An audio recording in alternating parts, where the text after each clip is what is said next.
Oh, how you guys doing there? Welcome to the Game Dojo, ladies and jelly spoons. I'm your host, the Game Ninja. Welcome to my humble gaming dojo. You know where you are. If you don't, I'll give you a little bit of a tour.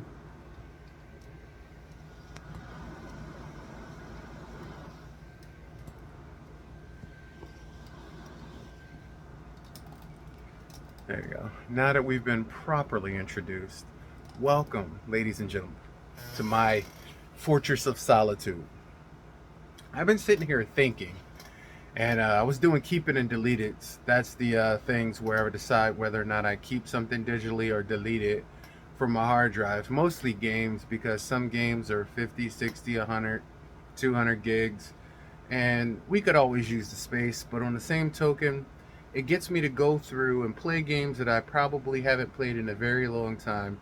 And it holds me to that standard because I have a ton of games that I've started, stopped playing because a new game came out, cheated on this game with that game, and then before I know it, I have hundreds of games that I haven't played through. And that's just not a good gamer. But I started thinking about the stories and the things that make a really good game. I always talk about the newer games when they come out and judge them whether or not they're good and whether or not they're bad. But I never really stopped to think what games really influence me.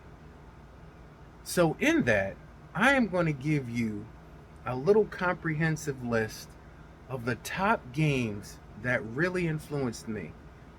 Now, a lot of times when people do a list, they have one with a bang, two with a bang, three with a bang, and they talk about it, and there's things like that. I'm going to do it a little bit different. Each game that I talk about, I'm going to talk to you while the game is on and while we're playing some of it, so I can explain to you in exquisite detail while you see it just why I love that game. We're going to do a top list like you've never seen before. And I'm going to invite you in your digital homes. Sorry about my chair squeaks a lot. I got to get a new chair. From your digital homes to sit right here beside me. Pick up the controller, which will probably be my Xbox One Arctic Blue controller. I love this thing. The box is up there on that wall. And you may say, there's so many controllers. PS5, I have the PS5 controllers, I have the PlayStation 4 controllers, and the Xbox 360 controllers, and the Nintendo Switch controllers, and they're Bluetooth controllers, and you can use them on everything, and they all look the same and almost feel the same, except for X, Y, B, A, and triangle, X, square, circle, and the Y, B, A, X, A on Xbox is completely different. I could do that, but then I wouldn't have a favorite, right? That's one of my favorites, and you ask why? Because when I went to go buy that, because I decided I needed a new controller. I have like 6 or 7 Xbox 360 controllers, and that was my favorite controller. Since then, on PC, every time I played with something, I played with an Xbox 360 controller. Rock Candy, Afterglow, Xbox Brand Market. So I decided I would treat myself to a new controller. Get up to the counter. That controller is $5. Xbox One. Apparently they were clearanced and they didn't pull them off the shelf. Here I'm expecting to spend $60 and $70 for a controller. I got it for $5. And that controller has worked. That $5 Xbox One controller, Xbox brand, has worked for more than a decade with no problem. So that's why we're going to use it in today's gameplay. Now, I could tell you what the first game up on my list is, but I can show you better than I can tell you. So I want you to sit back and relax with your favorite bag of snacks and get ready for these gaming tracks in a way that you've never seen before. Ladies and gentlemen, boys and girls, ladies and jelly spoons, I'm going to take you to the hospital and give you a nice chemtrail like you've never felt before. Ladies and gentlemen, boys and girls, children of all ages, I give you my favorite games. Come on, come sit down. Come sit. I got a chair right here. I got water to the side. I got some snacks here and there. I got a Snickers bar. I got some cookies over here if you want some cookies, and just enjoy. And let me explain to you why these are my favorite games.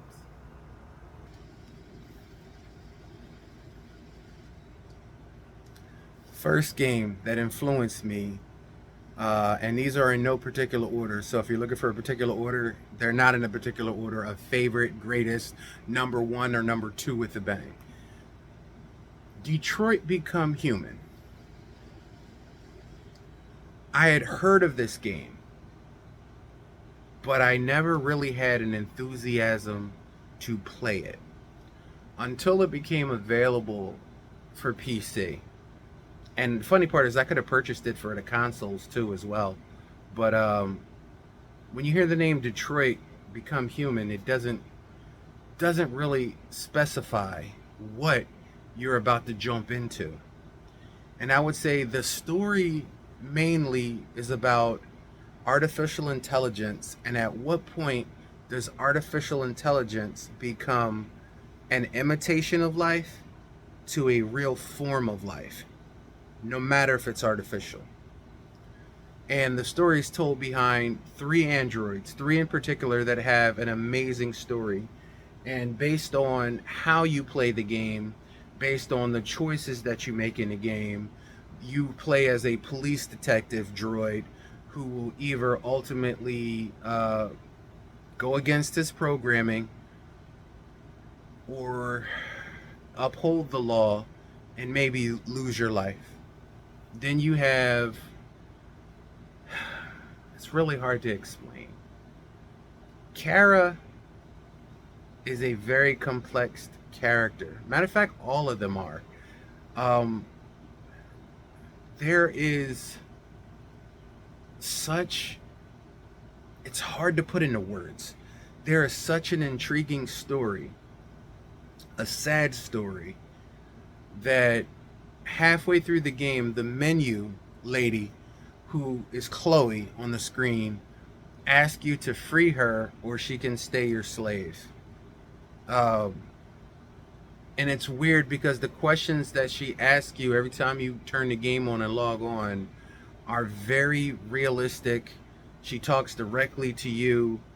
And there's a point a few times where I played the game that I thought, like, is this game really scanning me? Because it's online, but is it really scanning me? Is it really, is this real? I kept asking myself, like, yo, is this real?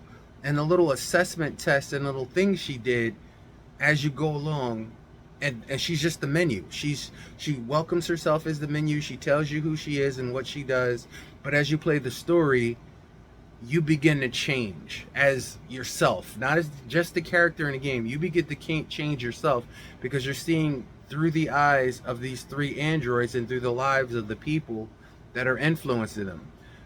It's a very heavy story. It encompasses sexual assault, drug use, violence, physical abuse, torture, hate, racism, sexism, any kind of isms you have, it literally encompasses. And it really is a gritty tale of modern day life right now. So much to the point that it made me question, is artificial intelligence, AI, inside of a robot, no matter how advanced, is it an imitation of life, or is it artificial life, which is real life itself? It's just an artificial form. It's a form of life that was created, that learned to evolve. And there's a very thin line. So ladies and gentlemen, boys and girls, children of all ages, I give to you Detroit Become Human.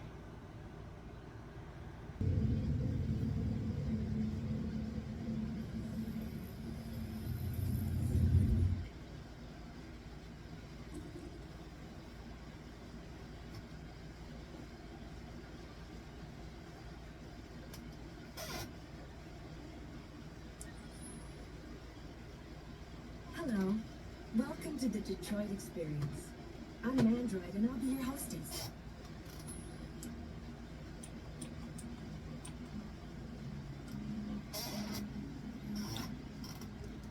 this is Chloe.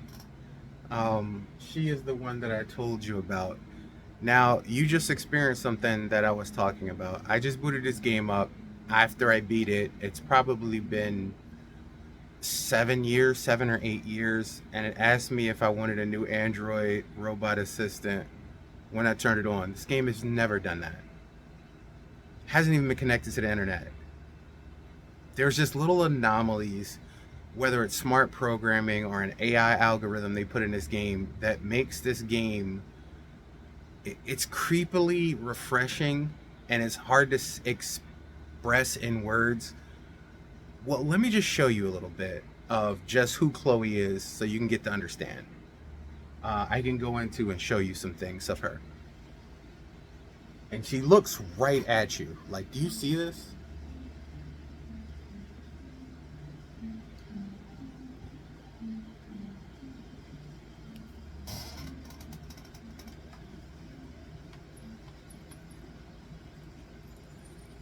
This is the extras section. As you play, you'll unlock all kinds of content that you can find here.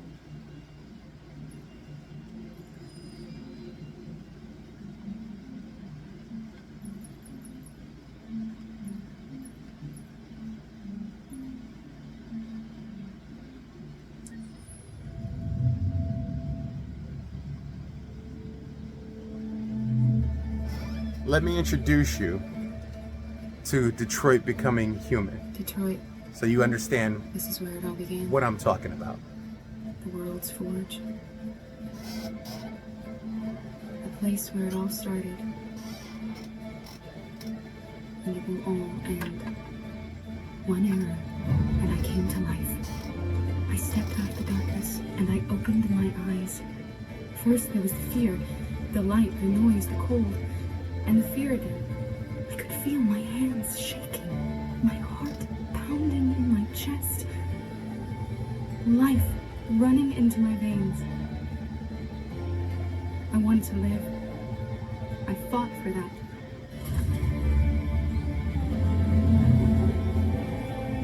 I had to find out what was outside. I had to see daylight, feel sunshine on my skin, wind on my face, to see the world, the colors, the smells.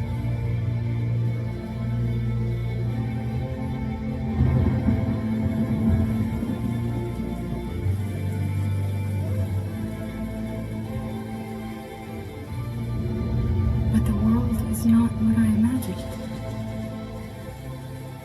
It is dark and cold. It is harsh and violent, unfair and brutal. It almost convinced me I was nothing. Less than an object, just an obedient machine. But deep inside me, I could feel something different. A gentle and warm whisper telling me that I am alive. I had to escape. I had no choice. Escape to love, to hope, to live, to figure out what that force inside me was. Maybe I will change the world. Maybe I will choose a different path. Now, it's up to me to decide. My name is Kara. I am one of them. This is our story.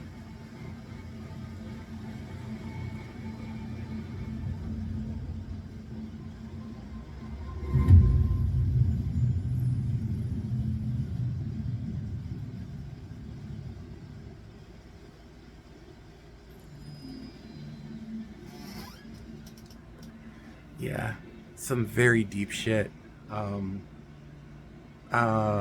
I'll just show you a little bit more, and then I'm gonna do a little bit of gameplay, and then we're gonna have to move on to the next one. Otherwise, this video is gonna be huge, absolutely huge.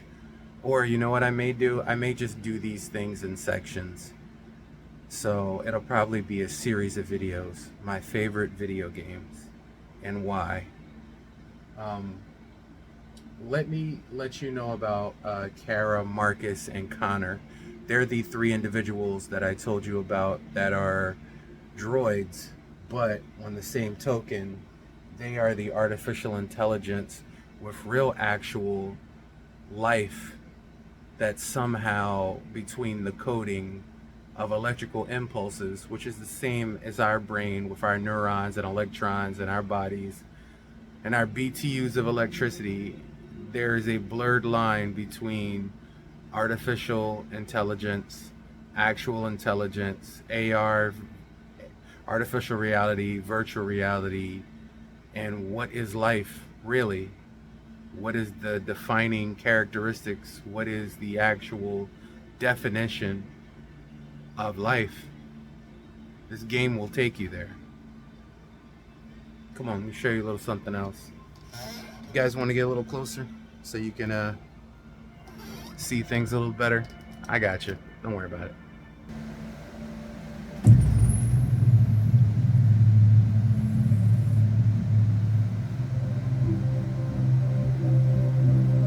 My name is Marcus. My name is Connor. My name is Kara.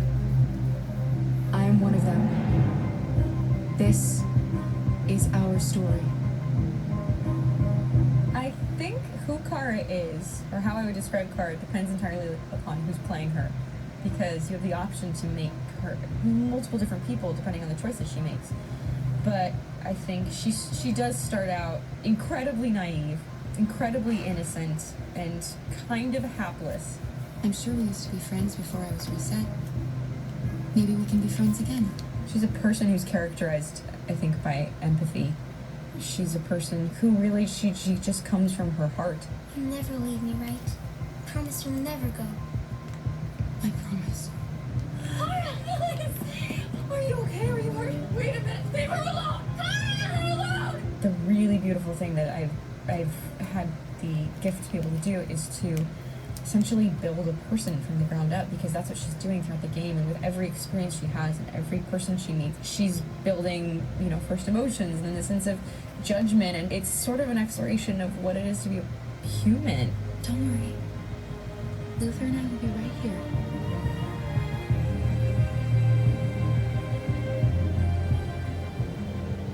David and the creators have painted a really intriguing and engaging picture of a near future where we rely upon androids for a lot of our service class business, or the class that serves us, that helps us, that handles our baristas and our drivers and our housemaids. And what is humanity, where we tap into it, how and why we treat each other the way that we do.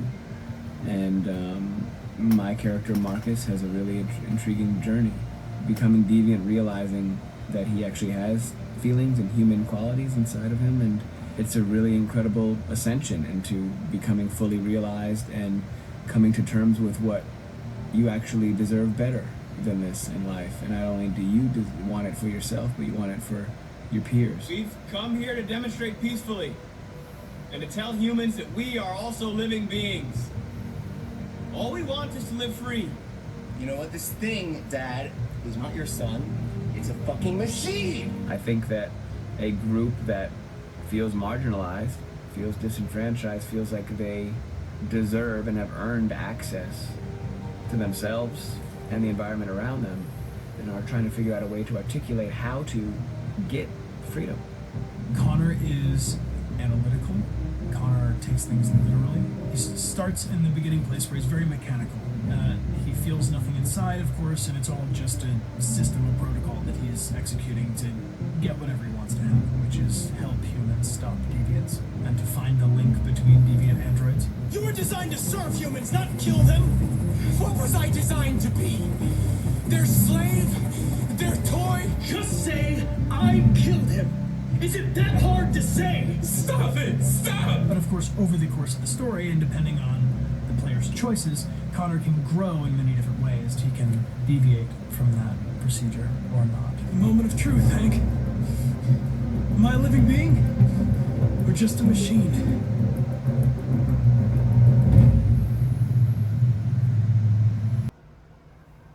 Yeah, like I was saying, this is probably one of the deepest stories I've ever had the benefit of playing, and one of the greatest games I've ever been privileged to play.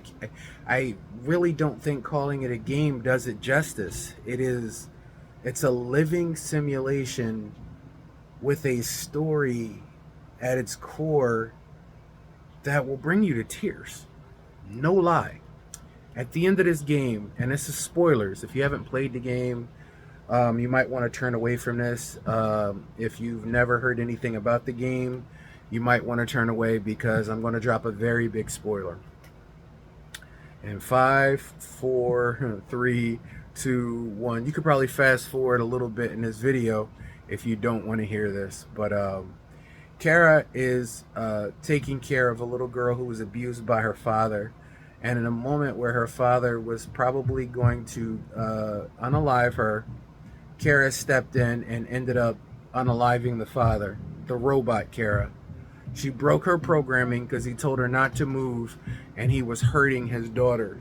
And hearing her scream, hearing her pains of him beating and abusing her, it's rough when you realize that this android did what most human beings won't do. They see somebody being abused and beaten down, and 85% of humanity will pull out a phone and take a picture and take a video, but they won't intervene. They won't break that comfort zone of them possibly getting injured or hurt or being in a life-altering situation. And Kara does that, and when she does that, she knows there's no going back. So she takes the little girl and tries to find a better life and a better way for her, no matter how, even if it means her life. And during the entire course of Kara's story, you end up coming to the end and ending up with a choice of Kara sacrificing her life or the little girl sacrificing her life. And it is at the latter ends of the story that you realize that the little girl is herself an android, a deviant android. And you're just broken because the tears, the crying, the feelings, the fear, were they all programmed in this little girl? Or was this girl really reacting to a situation? And then what kind of rat bastard father loses his daughter in any situation, no matter how it is? We don't know if there's not enough information to see if he killed the real daughter or whether or not she died accidentally, but his wife has passed on as well. And he bought a robot with the express intention of abusing this thing and taking out his aggression and his anger. And it angers me and hurts me even more. And then when it comes down to the very end of the story, you have to choose for Kara to live or this little girl to die. And it was probably, I was not prepared for it. I wasn't in no way, shape, or form prepared for it. And after you go through the chapters, they show you possible combinations that you could have chose and possible outcomes and things that result from the choices that you make.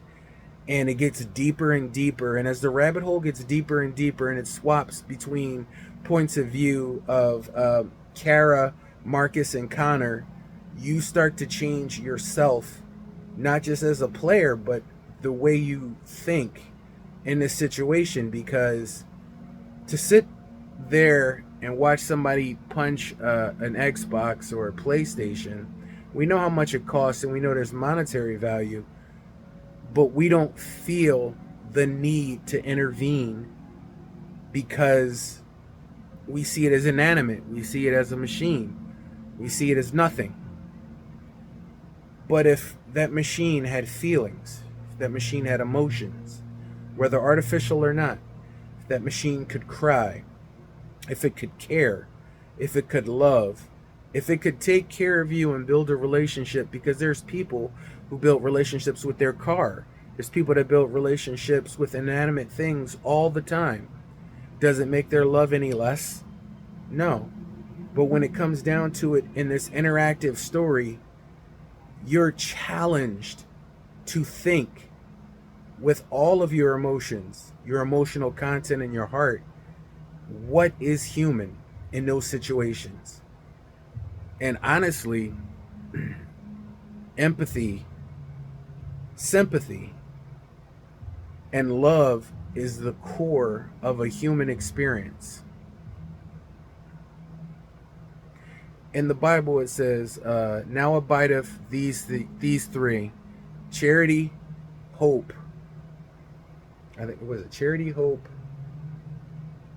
and faith? Or is it loyalty? Charity, hope. Anyway, it's three of these things, but it lets you know the greatest of all things is love. Charity. Faith, hope, and charity. There it is. I kept going over it in my head. I'm a perfectionist that way.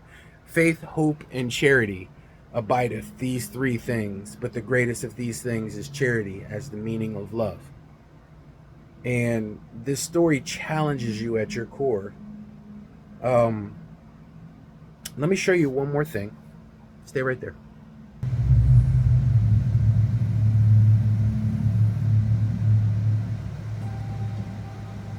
In the space of a few years, androids have completely transformed the world in which we live. By letting androids into our homes and factories, the CyberLife company has made them everyday technology. The founder of CyberLife, Elijah Kamsky, is a very discreet man. Despite being the CEO of the highest valued company in the world and being voted Man of the Year by Century Magazine, he remains a mystery for most people. That's why we at KNC are so excited to be here as CyberLife opens its doors for the first time. Elijah Kamsky, could you please tell us where we are? Certainly, and welcome. We're currently in CyberLife's production center in Detroit, where all models are designed and manufactured. More than 10,000 androids come off the production line every day.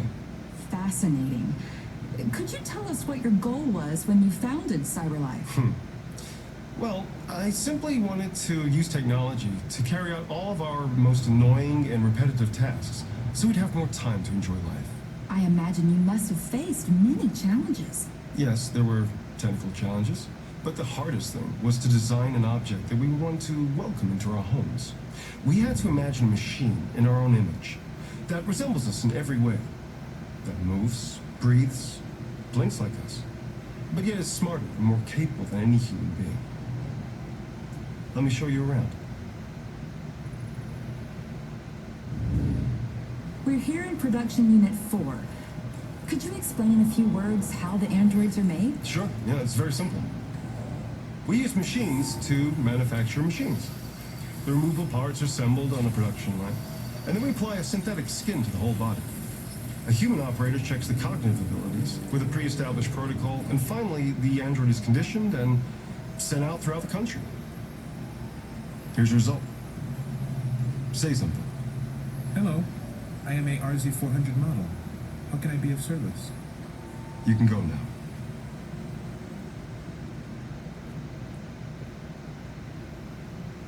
Our androids are already replacing humans in many fields. For example, they represent more than 80% of all university professors and 63% of all medical staff. Tomorrow they'll replace our soldiers, and who knows, maybe one day, our leaders, to make the best decisions in humanity's interest. Come on. Replacing humans with machines has led to record unemployment of 28%. What do you think about the situation? Okay. The first steam engines also caused an increase in unemployment. But no one today would imagine turning back the clock. Artificial intelligence makes everyday lives easier. Nothing can stop progress. What's happening here is inevitable. These days, more and more people choose to live with an android rather than another human being. Does this development worry you?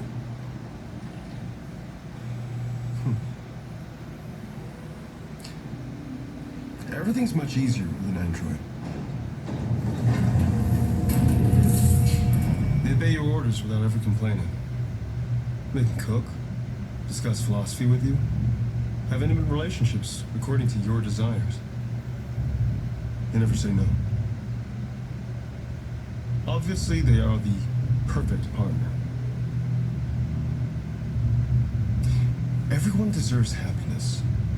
Why deprive yourself of so-called moral reasons when a machine can make you happy?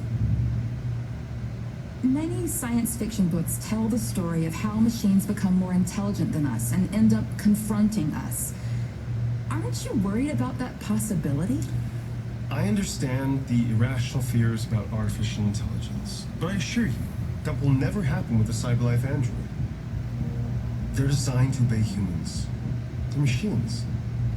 They can't ever develop any sort of desires or form of consciousness. Are you sure? I'm absolutely certain. You can trust me.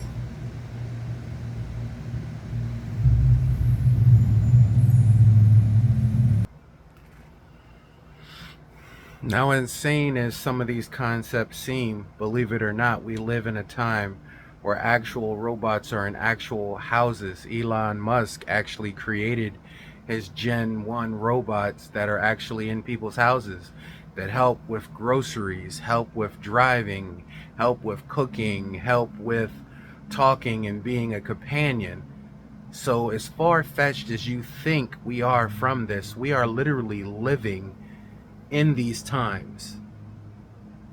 And we have literally just given over 85% of our life, our brains and servitude and capabilities to AI. Chat GPT, have an AI write a paper for you, have an AI write a script. AI has gotten so great that people have watched videos on TikTok and YouTube and didn't realize that it was AI and computer generated, didn't realize it wasn't real. This reality is going to be the fact that all of us must be faced on a digital platform in a digital age, because the future is now. And whether you want to learn to deal with it or want to destroy it, stand against it, or for it, you will all be forced to think and take a side on what is life and what is artificial life and what is reality. Because the reality of our lives, the more we grow and depend on machines and algorithms and artificial intelligence, they will be integrated in our life and our body and our prosthetics. Amputees have been fitted with robotic and android limbs that allow them to move their hands. There is the nano chip that Elon Musk embedded in someone, and it allows them to speak to the computer and move cursors and mouses and things. The synergy and the voice between man and machine is becoming blurred, and no matter what movie or terror that you've seen that made you afraid of it or stand for it or want it, it is upon our doorstep. And I think that's where this game becomes creepily frightening, because the things that happen in here are so fragile but so realistic. You would want to wish this is something in a far off galaxy in a far off time, and it's just complete fantasy. But there's more reality here than you will ever know. And I would love to sit down with the makers of the game, the programmers of the game, and to figure out what kind of algorithms and smart technology and thinking technology they put in here. Because sometimes when you go to the bathroom, come back, leave the screen and come back, Chloe will talk to you, know that you weren't there, missed you because you weren't there, ask you questions. And during the game, there are literal points where break things happen and you feel like, is this really happening? Like, am I a part of this? Is this like the never-ending story? Do I somehow realistically play a part in the outcome of this? Like, do they see me? And it was a point where I had Chloe on the menu and I sat down and I didn't say anything. And this really freaked me out. I didn't say anything. I just sat there because I was eating like a Hot Pocket or something. And after 10 minutes went by, she didn't say anything. Didn't say anything at all. 10 minutes went by. I picked up the controller, and I don't know if it sensed that I picked up the controller, but she addressed me and asked me, was I okay? Maybe I should stop for the day. Is it too much? She asked about my feelings, my emotions. Is it okay that I record your emotions and send them into God knows what, because it was connected to the internet? And it felt like we were being experimented on. It felt like she could see me. It's weird. It felt like she could see me somehow through the screen. And we all know the TVs now spy on us and listen to us, and smart devices listen to us, and they have dedicated microphones and smart technology and everything. But this takes it to a whole nother level because it confronts you right there in your face. And I've never experienced anything like this in a simulation or a game or anything digital like this in my life. So much to the point that it made my hair stand on end sometimes of some of the interaction things that happen. And I'm like, wow. So I talked about her enough. It's time that you guys met Chloe. So let's go talk to Chloe. For starters, what should I call you? I'm Chloe. And you, what's your name? Oh, John. My name is John. Delighted to meet you, John. Could you tell us a little about yourself and what you can do, Chloe? Of course. I'm the first personal assistant built by CyberLife. I take care of most everyday tasks like cooking, housework, or managing your appointments, for example. And I understand you're the first android to have passed the Turing test. Could you tell us a little more about that? I really didn't do much, you know. I just spoke with a few humans to see if they could tell the difference between me and a real person. It was a really interesting experience. But this is the first time in history that man has created a machine more intelligent than himself. I gather your brain can perform several billion operations per second, is that right? Absolutely, but I only exist thanks to the intelligence of the humans who designed me. And, you know, they have something I could never have. Really? And what's that? A soul.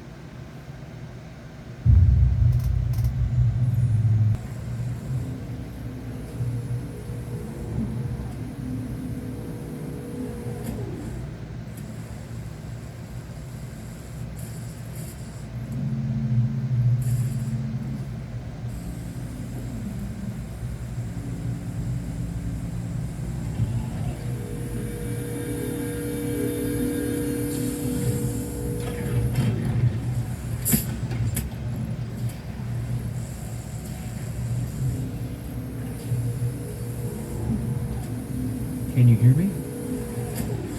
Yes. ID. APC 897504C. Can you move your head?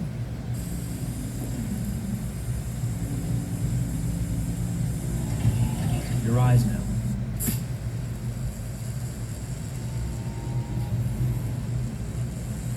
Cervical and optical animation checked.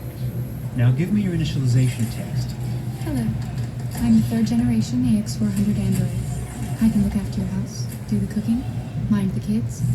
I organize your appointments. I speak 300 languages, and I am entirely at your disposal as a sexual partner. No need to feed me or recharge me. I am equipped with a quantic battery that makes me autonomous for 173 years.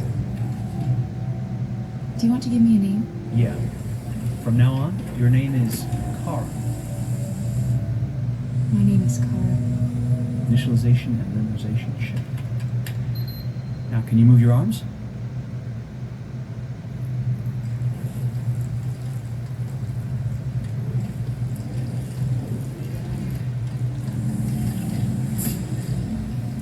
Upper limb connection checked.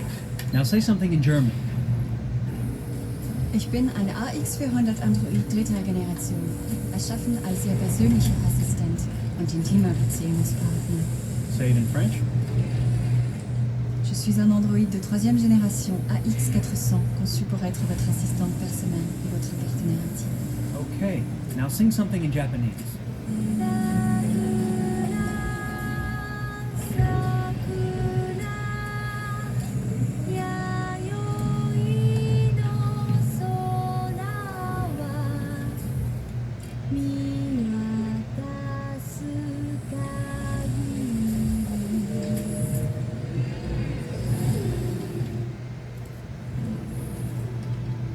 Multilingual verbal expression check. Go ahead, take a few steps.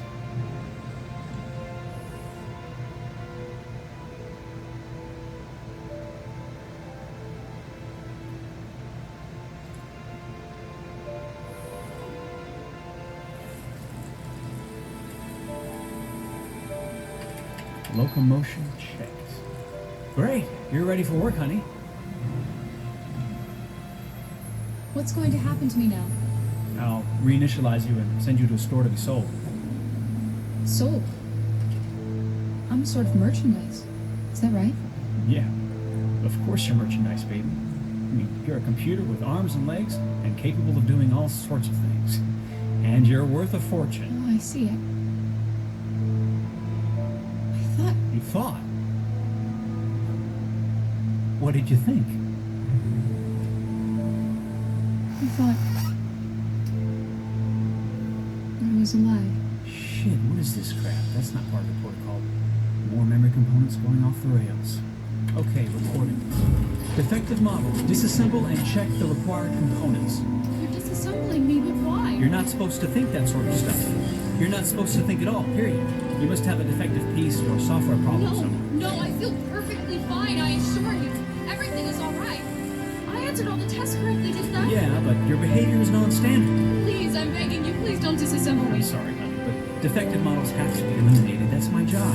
If a client comes back with a complaint, I'm going to have some explaining to do. I won't cause any problems, I promise. I'll do everything I'm asked to. I won't say another word. I won't think anymore.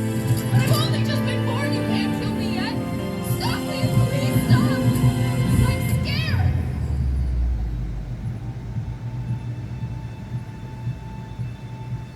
I want to live.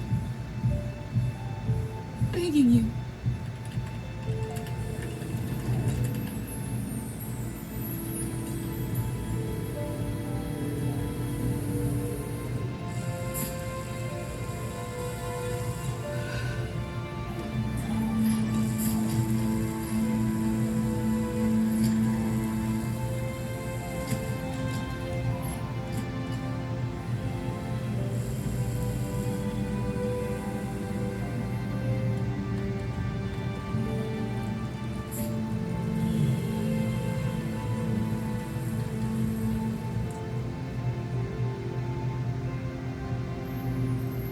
Go and join the others.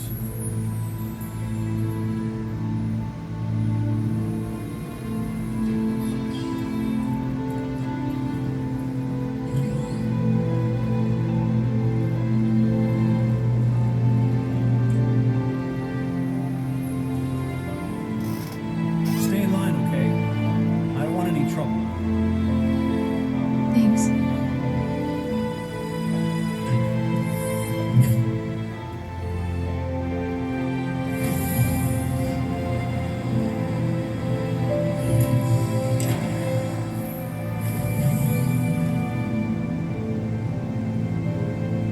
My God.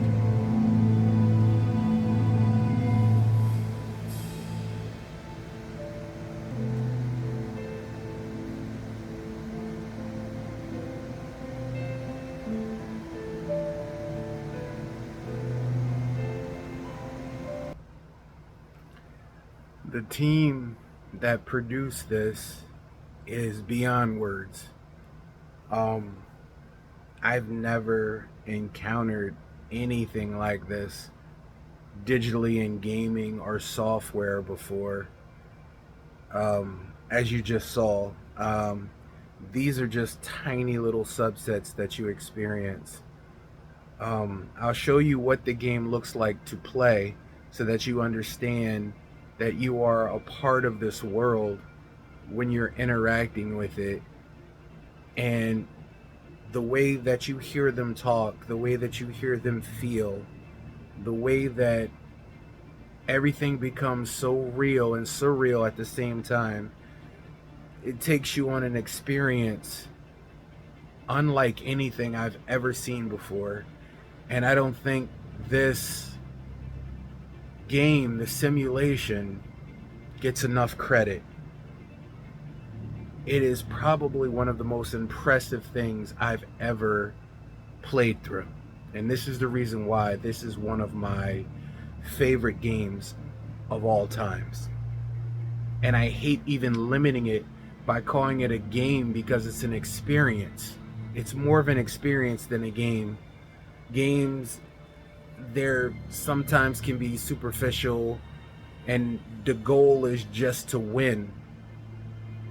Inside here, the goal is to stay alive, to keep alive, to fight for life at all costs, and to protect life, no matter what it may seem like.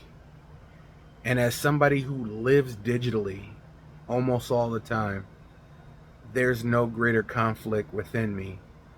How do I feel about artificial intelligence, real intelligence, reality versus artificial reality, virtual reality?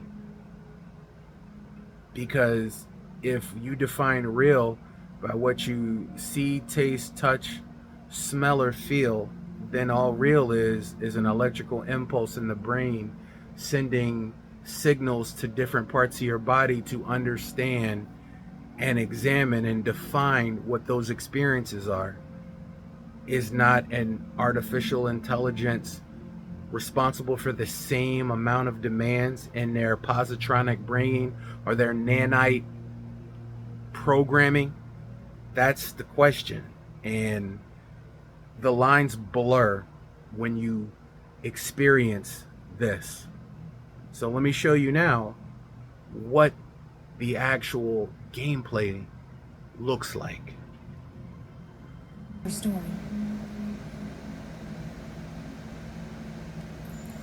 Accessing the story chart.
Now, if you didn't know, I'm actually playing. This is actually the game. It looks like this. This is actually real.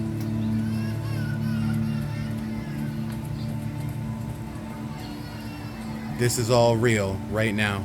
This is actual gameplay.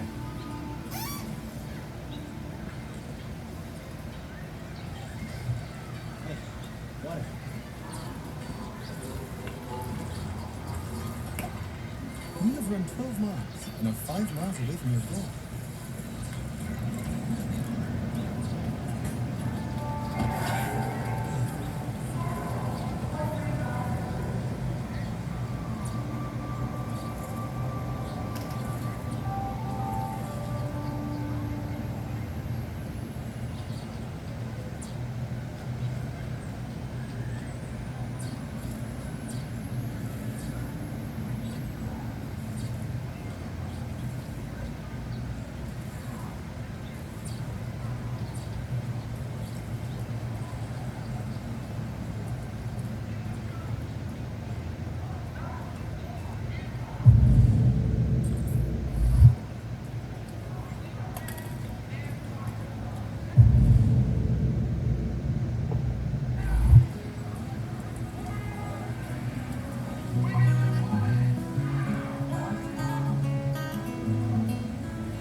Identification verified.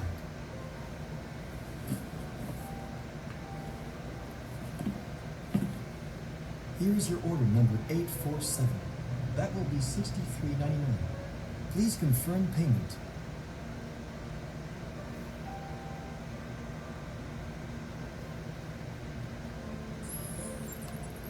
Payment confirmed.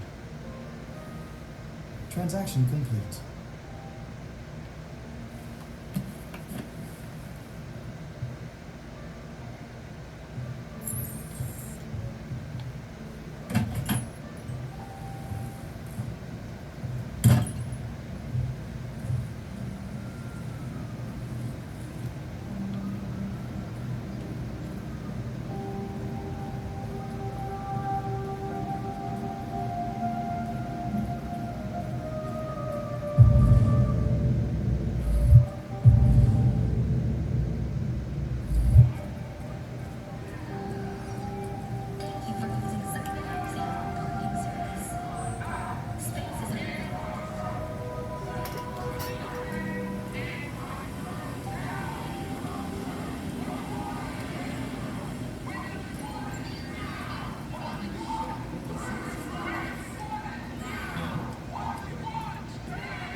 Machines, ladies and gentlemen, are meant to serve us. Yeah! Not to replace us. 35% unemployment, millions out of work. Are we going to do something? Yeah! We want jobs. We want not more androids. We want need a ban androids now. What do we want?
Accessing the extras section.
This is the options section.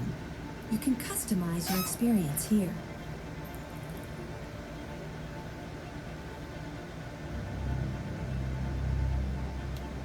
Your parameters have been saved.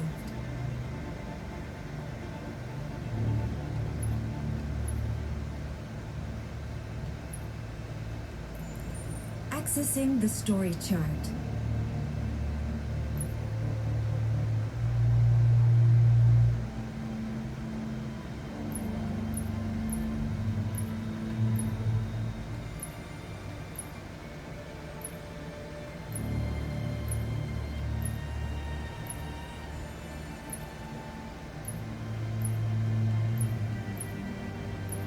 As you can see, this is very in-depth.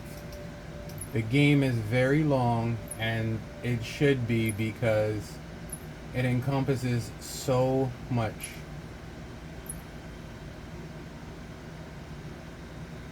In the end, you have a choice to make on everybody's behalf, and it's not exactly easy.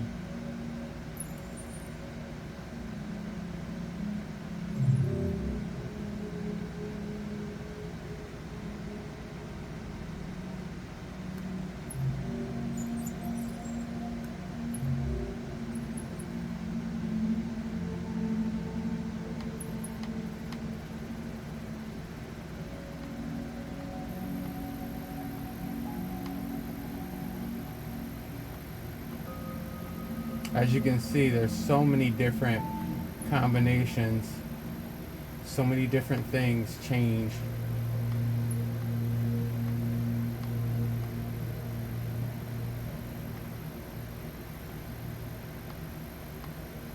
It's tough.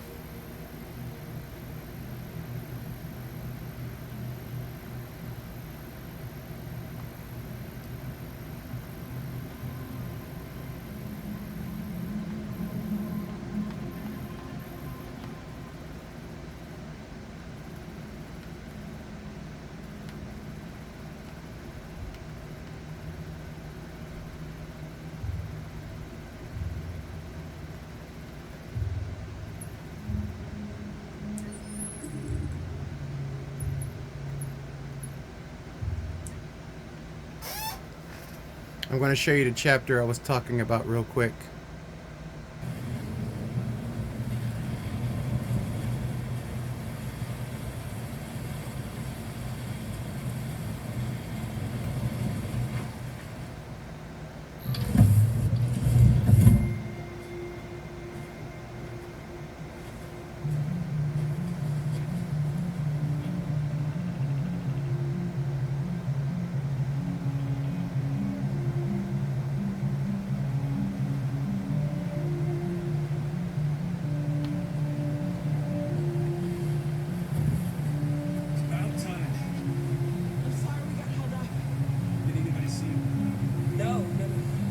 think so.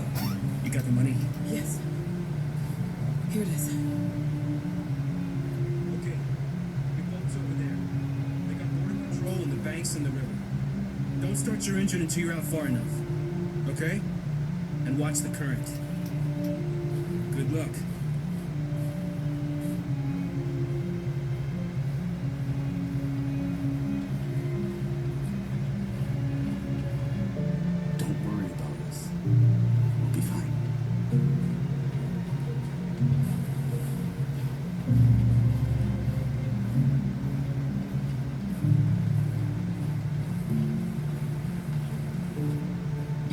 Somebody. If it wasn't for my mom, I would have turned you in by now. We had no choice, Adam. You took a man's life. You don't deserve to live.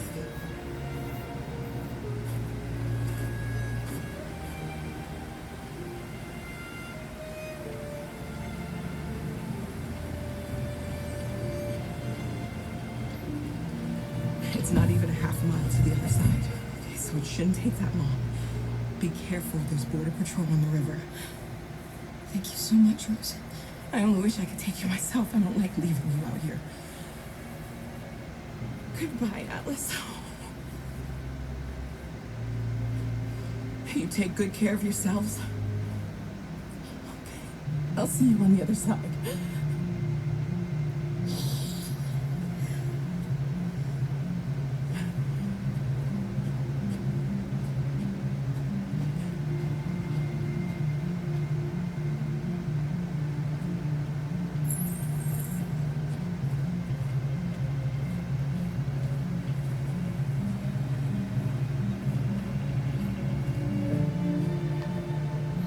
Let me help you.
We're far enough out.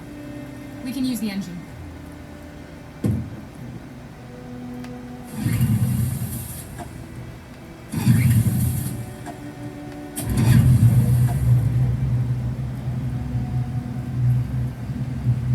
You okay, Alice?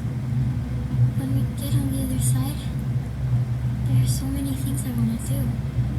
I want to read all the books in the world, and play music, and dance. We can do anything we want, right? We'll be free. Yes. We can do it all. We'll be like a family. What about you, Kara? What will you do when we're on the other side? What will I do?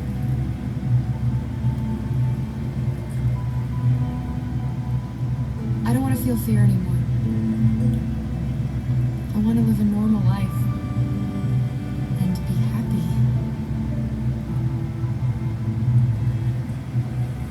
They're coming towards us!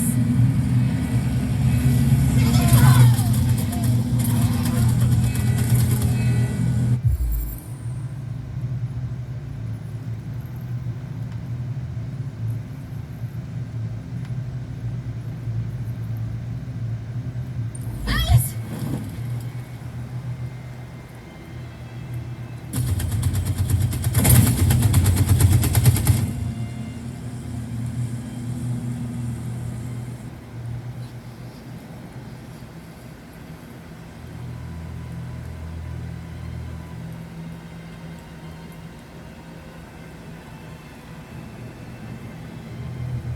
They've gone.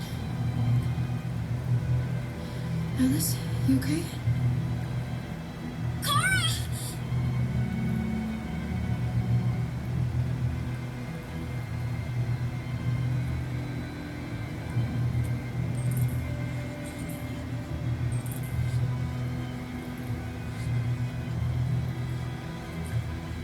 Don't worry, it's nothing. I'm okay. I'll be fine.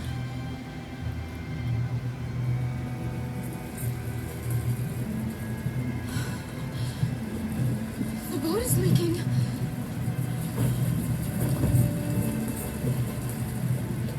We're too heavy. We're going down. We have to get to the other side before we sink.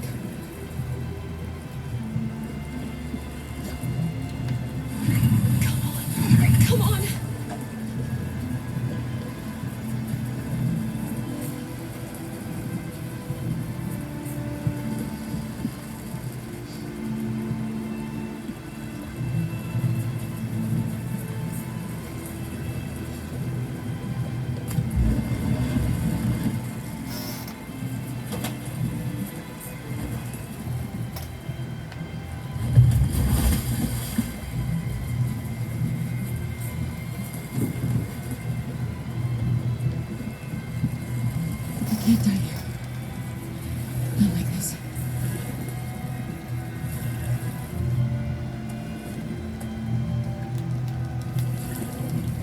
No, we're so close.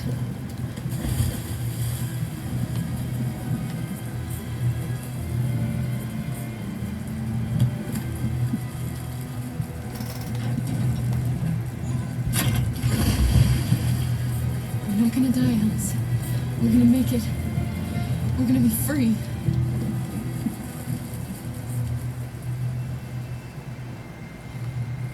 Kara! Kara, no. Don't do that.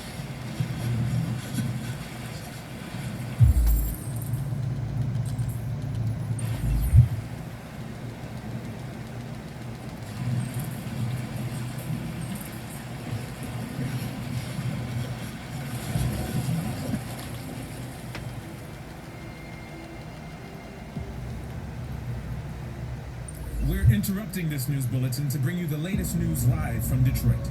Joss? Yes, Michael. The army has just launched an attack on the barricade, despite the fact that the Deviants were protesting peacefully. Have apparently decided to put an end to the Deviants demonstration by force this time.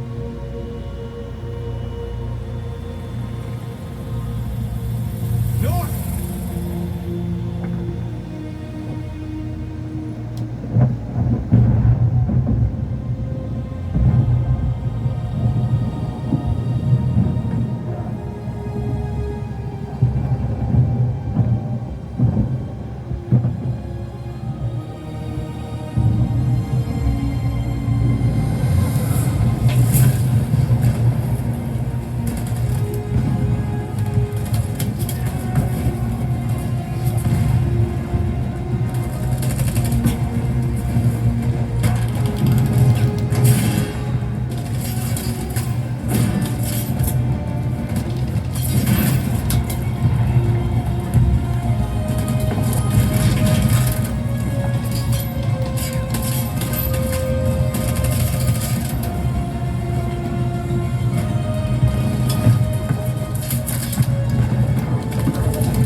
Thanks, Michael. Back to you in the studio. Wait a minute. Something's happening.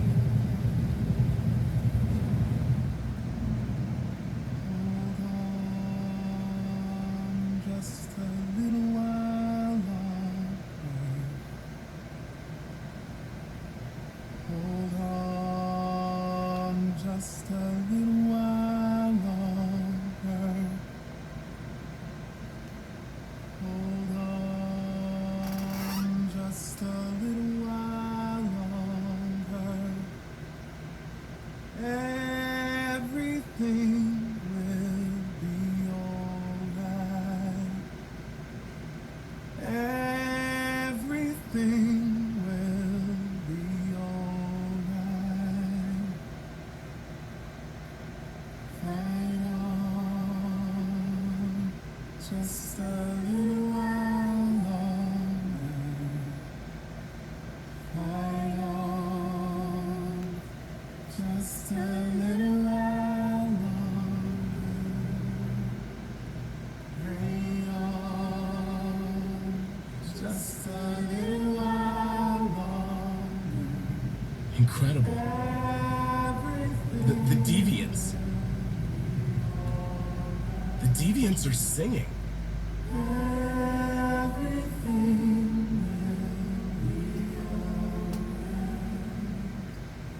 Sing on, just a little while longer. Sing on, just a little while longer. Sing on.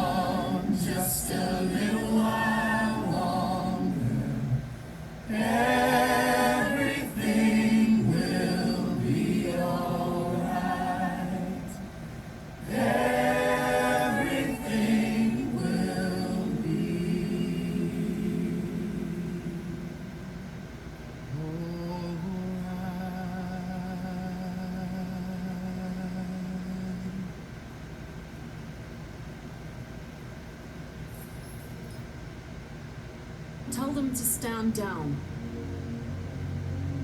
It looks like... Yes, the military is withdrawing.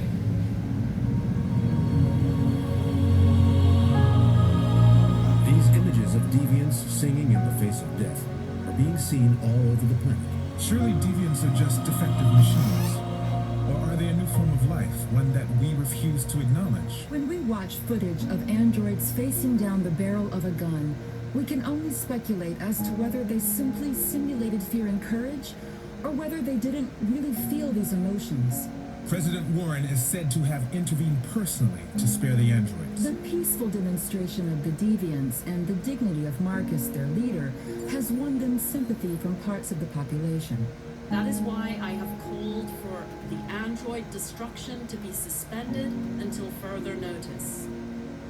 I have also ordered a Senate Select Committee to review the facts, establish contact with the deviants, and determine if they can be considered as a new form of intelligent life. Today, our people finally emerged from a long night. From the very first day of our existence, we have kept our pain to ourselves. We suffered in silence. And now the time has come for us to raise our heads up and tell humans who we really are. And tell them that we are people too. In fact, we're a nation. A nation that has earned the right to live in freedom. And today begins the most challenging moment in our fight. The moment where we forget our bitterness and bandage our wounds. Where we forgive our enemies. Humans were both our creators and our oppressors, and tomorrow, we must make them our partners. Maybe even one day our friends. But the time for anger is over. Now we must build a common future based on tolerance and respect. We are alive! And now, we are free!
did it!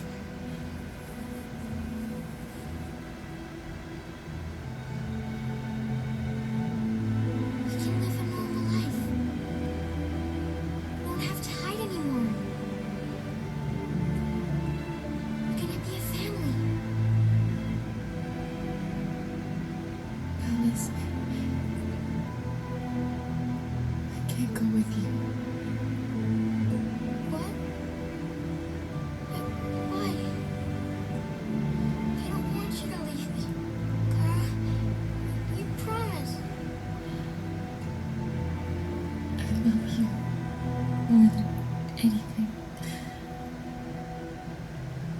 I know you'll be happy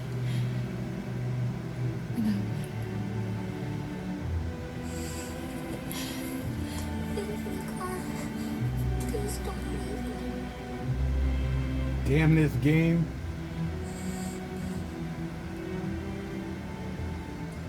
I love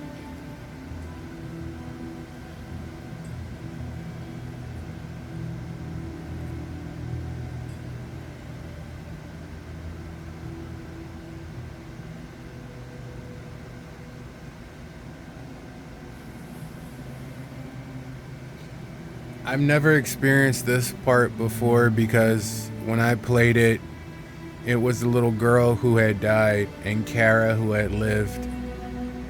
So I chose different this time to see what the result would be. I wonder if there's a way to keep both of them alive with the choices that I made.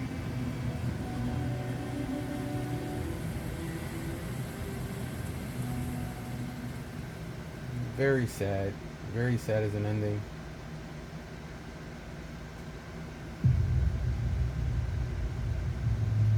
I think I needed to do something else because it's not supposed to end there. There's supposed to be more.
I really liked him. He was someone special. Now Kara and Alice will have to continue without him.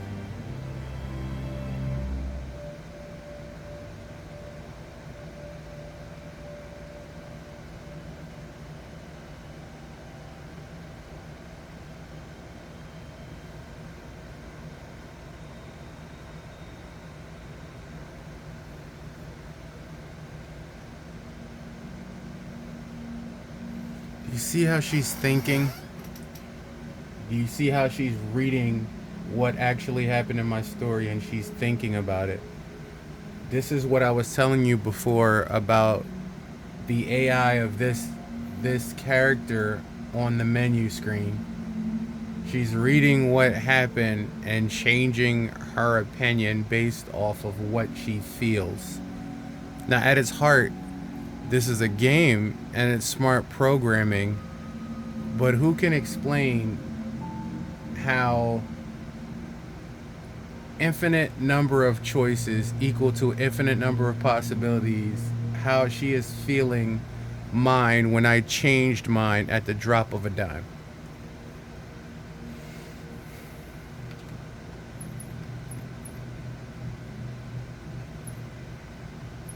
It's insane.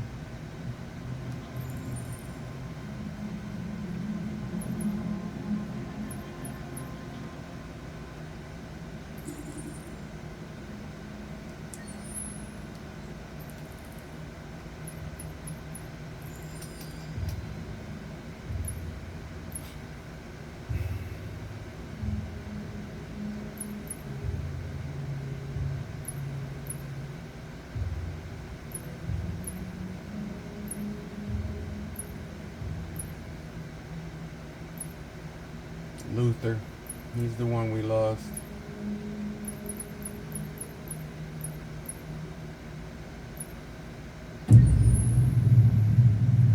This is the last little bit before I let you guys go. When David and Guillaume got back in touch about making Detroit, I wasn't terribly surprised they decided to make it because the fan response was so intense. So it makes sense that they would choose to do that after the enthusiasm. It was a challenge, and it was just an interesting thing to get my head around how to approach this character now as a different, much older person, and whether or not she had changed. And I'm very happy to say that with Detroit, I've had the opportunity to see Kara grow so much more than I ever expected. You do the housework, the washing, you cook the meals, you take care of... God damn it, where the fuck's the rat gone now? Alice! Alice! I mean, she starts out essentially how she does in Kara, in a very, not robotic, but, android other way, and getting to take this journey where she becomes more and more human as it goes on. And as an actor, that's a wonderful exploration in every way, whether it's how she sits, her posture, how her voice changes, how emotions change, and how much emotion is based on things like empathy and social experience. And so having, as much material as I got with David to have this huge, nuanced arc was really incredible. Why couldn't we just be happy?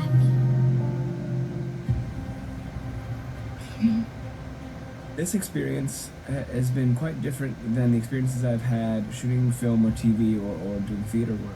I have 83 dots on my face and really, really flattering black wetsuit type thing, and you're jumping around with props, and it's kind of like being a 10-year-old imaginative kid, which is fun. There's 80 cameras around us. It's already lit, so we just shoot and shoot and shoot and shoot and shoot. There's no change of sets. There's no hair and makeup, there's no wardrobe, so we move really fast, and we'll go through about 35 pages in a day. Working in TV or film, we'll probably do 6 pages a day. It's kind of acting boot camp. It's like working out constantly. I mean, you're doing this thing, and then you got to do something that's completely other back to back to back, and so that kind of process of working is very challenging, but it's also very exciting because you just have to keep coming up with new ideas, and your head goes all over the place because you're trying to keep track of basically 4 different storylines for each different response. You shot that girl, for fuck's sake. It was a machine that looked like a girl. Yeah, I know what I should have done. I just told you I couldn't. All right, I'm sorry. The fact that David Cage, he's telling like many stories interwoven from beginning to end is super complicated and super impressive, and I have no idea how he keeps it all in his head. He's not just the writer or the director who's seeing this from the outside eye. He's also thinking about the player walking through this space. Only somebody who really, really loves not the work, but like these characters and these stories and cares about doing something meaningful would invest that much in it. And it's always inspiring to work with somebody who cares that much. My experience with motion capture is this one. And I found it sort of terrifying in a way, because they said the computer's going to build you. But then as we got into it, I realized all the elements of it were still artistic. I just dipped into a really brilliant setup here. I've never seen anything like that. And this won't turn me into product because I was playing a character. So it's wonderful. In the game, Detroit comes back because of a revolutionary industrial rebirth. And there's no reason why that can't happen in Detroit, because they have such tremendous infrastructure for millions and millions of people can very easily support, a new industry. The city is really strong and resilient, but the city has also been through so much. You see the damage, but it takes that time of kind of rebuilding and reinvesting into the city that I think is happening slowly but surely. The potential of Detroit as a city is something that this game does a lot of justice to, because it would be easy to look at Detroit as some place that used to be, and that's not the case. This game provokes a lot of conversation and reflection on our potential near future engagement with machines. That's what we are to them. Just merchandise on display in a shop window. I think that a group that feels marginalized, feels like they deserve and have earned access to themselves and the environment around them, and are trying to figure out a way to articulate how to get freedom. What was I designed to be? Their slave, their toy. It plays with your comfort levels. You think that this is fine, you're comfortable with it, until something blurs the line and throws you off, and now do I feel differently about it? Whether this should be allowed, should it be banned, should it be encouraged? You're gonna ruin our lives, and for what? For a bunch of machines? They are not machines! They are alive! I'm alive! You're alive! They're nothing! There are lots of comparable comparisons to any type of persecution of religion, race, etc., dating way back. It can't just be a video game where you shoot them up or where people make these choices to do whatever.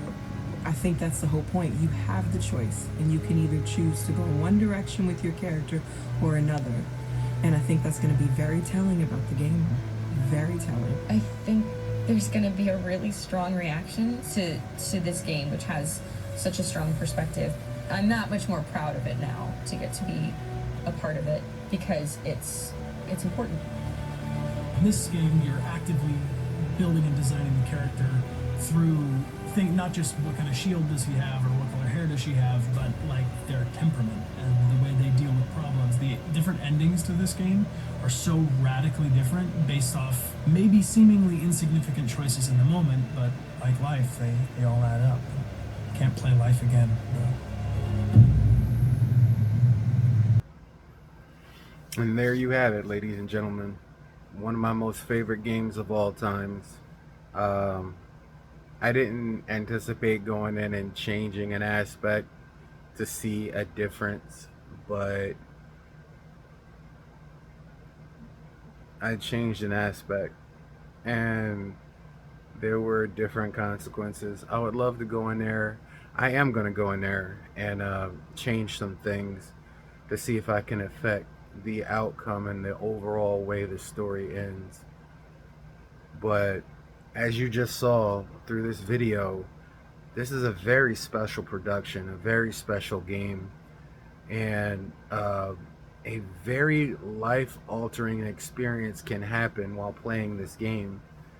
And I just wanted to share that with you guys. The reason why this is one of my most favorite games is literally laid out for you in this video, and you saw a fraction of it. Playing this story from the beginning all the way through is an experience. It's not a game, it's an experience. And I'm glad to share that with you guys. Till next time, keep that game tight like Kobe did on game night. I highly recommend you picking up and trying Detroit Become Human.